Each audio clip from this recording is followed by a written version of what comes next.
j'ai eu la possibilité d'avoir un emploi. J'ai assisté à une conférence, par exemple, où j'ai fait une présentation, j'ai présenté un article. Et il se trouve qu'au cours de cette conférence, il y avait une personne qui était très intéressée par ma recherche et par mon travail. Ça, c'est en 2013. Donc, à ce moment-là,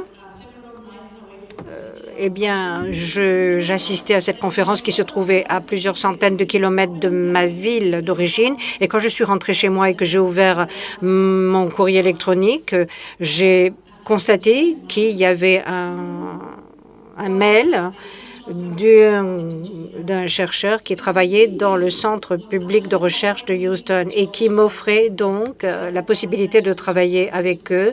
Il me restait plus qu'une année pour finir mes études et mon directeur de thèse était très enthousiaste. Mais après, s'est posé le dilemme, est-ce que je prends cet emploi ou est-ce que je rentre dans mon pays d'origine?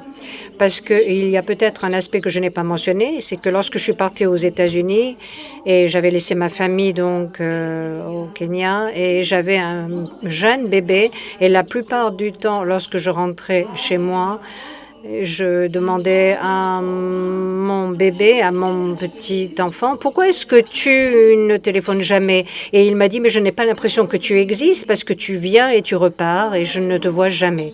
Pour moi, ça a été un peu le déclic. Et je me suis dit, eh bien, dans ces conditions, peut-être qu'il faut que je laisse cette offre de travail et je rentre au Kenya. Et c'est à ce moment-là que je suis repartie des États-Unis pour rentrer chez moi au Kenya. Et j'avais de merveilleuses opportunités dans l'Université publique de New York.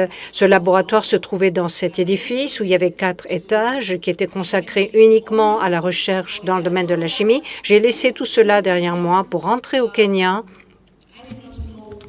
Je ne savais pas où commencer au Kenya, mais je suis heureuse parce que j'ai un emploi en tant qu'enseignant dans cette université kenyane qui s'appelle l'université Massawa, où il n'y a pas beaucoup d'infrastructures et d'équipements, mais c'était beaucoup plus intéressant finalement.